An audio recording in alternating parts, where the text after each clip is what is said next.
Well, hi Mark, another busy night Friday, and you start in a big way with four runners in your opening go. How do you rate those fillies now that you look at the draws and you see the opposition? Who do you fancy? Uh, they're all nice fillies, Dave. We're taking on the older horses just in a class race, but the horses that have got a future and they're going places, so I'm sure they'll all be very competitive. Darling Meek starts from 9, so it'll make the assignment tough, and she'll probably need a little bit of luck in running at some stage. Um, Beyond Words is the second line, so she's got a good chance of getting a good run through. She was a good first up winner. She's a big girl, and the run would have done her good, but I think she's probably a couple of runs off just seeing the best of her. We got Better Twist from 3, the second line. Her 2 runs have been very, very good. She's proved that she's got the ability to make her own luck, so she's back a bit. I'm sure Tim won't be scared to make a move. And Ivana, of course, first up winner in Invercargill, was very impressive. She worked around the field to lead and was too good for them down there, and she's trained on really good since, so not a filly I would just underrate on an Invercargill win. No. Nat'll handle her. Better Twist has already beaten the boys, of course, so she should be able to manage the older horses all right. Yes, that's right. And Does the age make a really experience? How much does it count, Mark, when you're assessing the fields? um, probably didn't matter too much under the old system, Dave, but probably on a system where horses that have won 2 or 3 or 4 races are able to come back to this grade makes it a little bit harder. Hmm. Would you would you favour one or? No, I wouldn't really. As I say, I think they're all nice fillies that have got a future, and possibly Beyond Words will need another run or two to get to see her at a peak. But I think the other 3 fillies are both very fit and very forward. Regal attire, obviously very promising, and I think you'd have been happy with that trial the other day at Rangiora against the Pacers. Yes, very, very happy. He's almost just gone up to another level. He won nice first back, but I think he's better again, and I was wrapped with that trial. So again, he takes on older horses too, but just on the way he's trained and that trial, going on that trial, I think he'd be right in it. How do you rate him with, obviously you rate him well, Mark, but you've had a lot of good young trotters over the time. Is he sort of tracking to match some of them? I think he is, Dave. Yeah, it's still early days, but he's probably one of the most natural trotters I've ever had, and he feels like he's got the goods. And then we move on to Revered and Shan Noble, which you're driving. Is that both of them have got credentials, have both been racing well. Revered has the advantage of a draw. Does that mean a great deal? It'll probably help, but I think Shan Noble, I was really pleased with him last start, and I've been pleased with his training since then. So I probably favour him. The other Revered, he's got a few driving issues that we're working on and getting him better, but still not perfect just yet. If he gets his head round, he's just inclined to get a little bit rocky in his gear. So we're still working on that with him, but I thought his last start wasn't as bad as probably it looked, and I think from a handier draw and not having to work so hard in the middle stage of the race, it'll probably be an advantage for him. Just to revert to the trotters, we have Enhance Your Calm and Winterfell. Well, Enhance Your Calm, well, disappointing last start. Disappointing, and nothing we could put our finger on. The blood test was really good, and his work leading up to it had been good, and his work since has been very good. So I think we'll just turn the page on it, and he's got a good draw there, and that handles him, and on the way he's trained, you think he wouldn't be far away. Is he just, he seems to just mix his runs a wee bit, Mark. Is that just him, or has he had a few issues? Well, he's had no issues, no. Been happy with him this time round.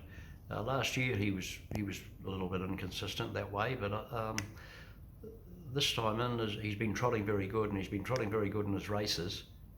Just that last start disappointing, but as I say, I think I'd put a line through it because the way he's trained since, you'd think he'd be thereabouts. Well, it worked with Aquasanka last week. It turned it around with the sliding lines. That's right, and they both went pretty much the same and both felt the same. So it might have been just sort of a 24-hour bug.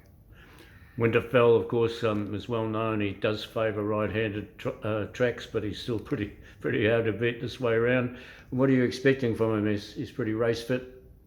Well, he missed a little bit of work with the trip back. There was a delay, and he was in transit for an extra couple of days. So, look, I wouldn't underrate him, but at the same time, I don't think he may not be just quite as forward as a horse like Phil Williamson's horse, Majestic Man, in the same race. Fair comment. And while we're on the Trotters, American Pride, later in the night, he was a bit of a more like his real self last week. Yes. Last start, can Yes. he carry on from there? Yeah, and the mobile helped him too, Dave. So come back to a stand, and although we put him on the unruly, there's 8 on the front plus 4 unrulies.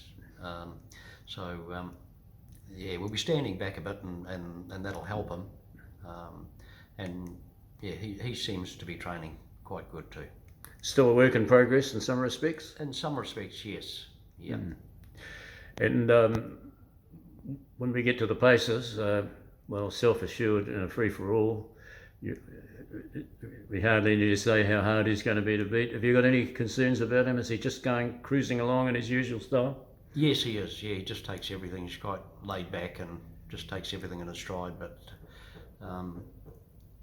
I wasn't 100% happy at Rangiora at his trial, but I just don't think he handled the track that well. So I'm going to put a line through that trial, and his training here at home's been very good. And Princess Tiffany, will she be hardest to beat of your team? For him, I mean. Yes, she's drawn out free-for-all stand, so she's probably going to need to have a little bit of luck in running, I think. Whether she's got the ability to be able to make a mid-race move and put herself in it or not, I don't know. But yeah, she's probably, if she's back a bit, it might be hard. Yes, she favours a sit and sprint type action against that class of horse. Yeah, that's right. I mean, she's a good mare, very good mare, and against the mare, she'd be, she'd probably go out favourite if it was a mare's only race. But against the boys, I think she probably needs a little bit of luck too. Another masterpiece always goes under the radar, but how's he progressing? Is he a threat in a race like this? Look, he should be able to put his hand up. He's got a handy draw, and he generally steps good. So he's probably going to take a handy spot in running, and he gets his opportunity anyway. Mark, just on those cup horses, they've made a much earlier start than a normal for you. I mean, you've started horses off in October to run in the cup.